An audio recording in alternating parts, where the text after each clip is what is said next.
З нами Бог. Remember, no Russian.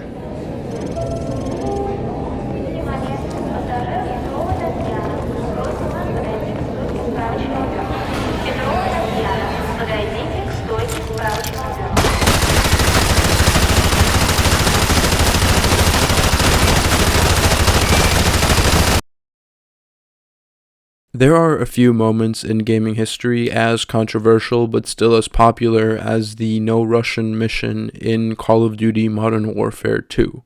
My own parents didn't let me play shooting and war video games as a kid, and I still knew what this mission was. Countries banned the game completely because of this mission. News channels would be talking non-stop about how the violence in the game would be translated to real life, and even some gaming blogs and organizations had a difficult time dealing with it. I think the content of it speaks for itself, but now that the game has been out for 15 years, has received both a remaster and a remake, the visceral reactions to this moment have slowly died down. And now that people's first reaction isn't just pure shock, we can actually talk about this moment, if it was justified, and how the perception of this mission has changed over time. To talk more about the mission, we need to talk more about its place in the story of Modern Warfare 2. So to give context, in this mission, you play as an undercover CIA agent who is trying to win the trust of a Russian ultranationalist who is trying to start a third world war, Vladimir Makarov. Makarov's plan is to stage a terrorist attack on a Russian airport and make it seem like it was carried out by American soldiers, hence his famous line in the beginning of the mission reminding his team that they should speak no Russian.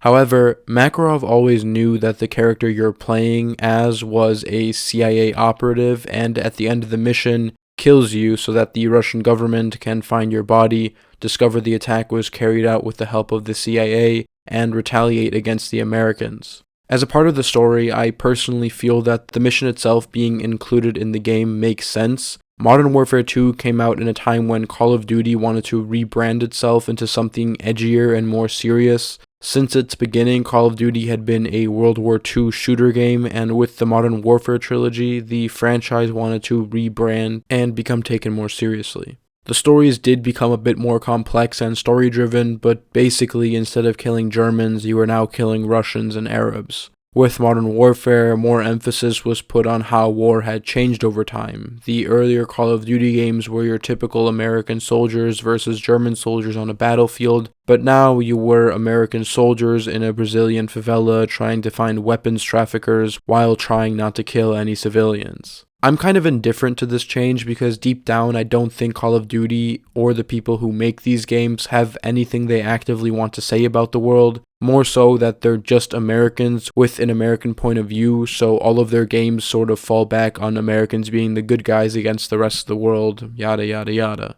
You should check out this video essay about the new Modern Warfare game if you think that what Call of Duty has to say is interesting and if you want to learn more about the people who make the games.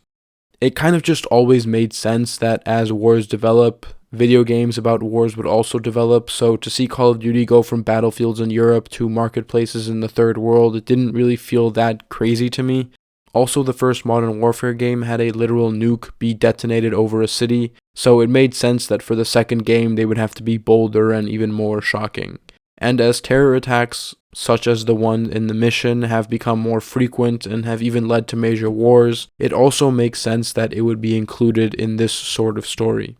Needless to say, people who didn't play Modern Warfare 2 were shocked that a game where you could play a mission that was essentially carrying out a terrorist attack was so popular. The game was a bestseller and is regarded as one of the best Call of Duty games of all time. But back then, the media hated it. Tailors are doing a good job right now. It's been proven time and time again. Sure, but nonetheless, guys, if you bring a game into a house, nothing to stop an 8-year-old kid from becoming a terrorist and shooting people. That's right. For context, this game came out 8 years after the September 11th attacks and decided to change its original location, a shopping mall, to an airport so that it would hit closer to home. I'll say that I understand why people were shocked and hated it so much when it came out, but seeing as how most of the people talking about the game never even played it, I'm more willing to dismiss any criticism. However, for the few people who did actually criticize this in good faith, I think there is something to be said about the inclusion of this mission as a whole. For example, I think there are certain stories or maybe moments of stories that cannot be done in certain art forms. Lots of things can be adapted. For example, books are adapted into movies all the time, video games are adapted into movies and TV shows all the time. Some movies are even adapted into video games. And while some adaptations suck, a lot of them are great. But some stories and the things they try to convey can be much harder to adapt. For example, in an older video of mine about the book Lolita, I analyzed both the Kubrick and Lin adaptation of the stories and criticized both of them. The book Lolita itself is created around something that is entirely unique to literature, that being that the words written in Lolita are meant to be read as the diary and thoughts of the character Humbert Humbert and not Nabokov's. With this understanding of the novel, we can now understand that the entirety of what is being read and the entire perception of who the character of Dolores is filtered through the mind of Humbert Humbert and not reality. Moments of innocence are being presented to us as Dolores flirting with Humbert, although we know that she isn't. The problems with adapting this book to screen is that you wouldn't be viewing the story solely through the eyes of Humbert, and that you can actually see for yourself what's actually happening. In literature, you can be locked into one perspective, but because of filmmaking's very nature, you're open to many interpretations. With video games, it's the same as books. Even though you can switch between many perspectives throughout the game, you'll always be locked into the one you're playing as, even if that person happens to be the villain.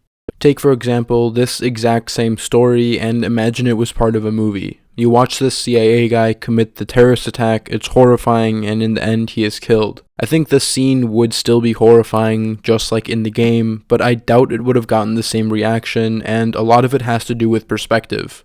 Terrorist attacks in movies are nothing new, but to sit down and play as one, to have to carry out the act of killing innocent people, is something new. At least when this game came out. And even with the context of you being a CIA agent, a person who is just playing the game could just play the mission and not think about it at all. There are countless comments from people who just like playing the game because they like shooting people. And even though that wasn't the developer's intention, it was inevitable that there would always be people like this out there, especially with a game fandom like that of Call of Duty. Oh, God! Oh, God! Oh! I got excited, I'm sorry.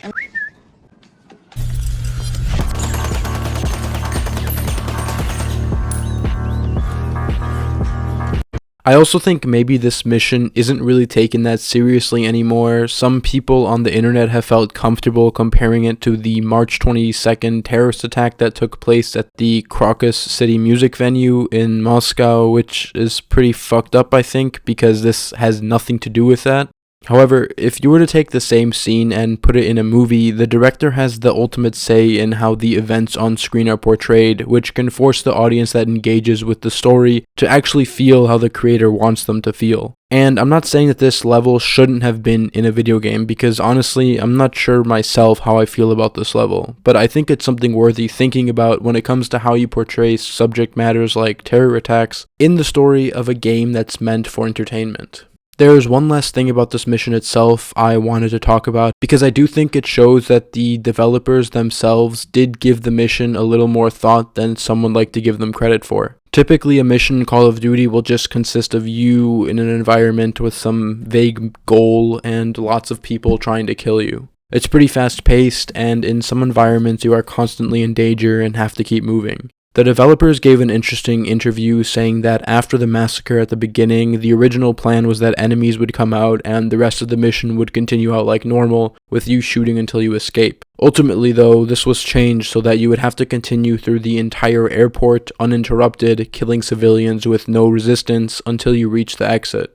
Had you immediately started to shoot armed enemies at a fast pace like in other missions, all of the emotions felt by its opening moments would have changed to adrenaline. Forcing you to continue at a slow pace and not face any resistance extends these emotions for a little longer. Regardless of how you feel about it, and even after making this video I'm still not that sure, I think the mission stands out for being very well made within the context of the story and the game it takes place in, and certainly earns its spot as one of the most memorable moments of the franchise. And that's all I have to say about it. Never in my life did I think I'd be making a YouTube video about Call of Duty, but here we are. I would be interested in making more videos about certain games, stories like The Last of Us and Little Nightmares come to mind, but that will all come in the future when I'm finally settled into a place with a TV and stable internet. If you enjoyed this video, I'd like to recommend watching some of my other videos and sharing them around. 3 of the last 4 videos I've uploaded have performed horribly, so if you have any interest in them, it would mean a lot. Thanks for everything, and I'll see you in the next video.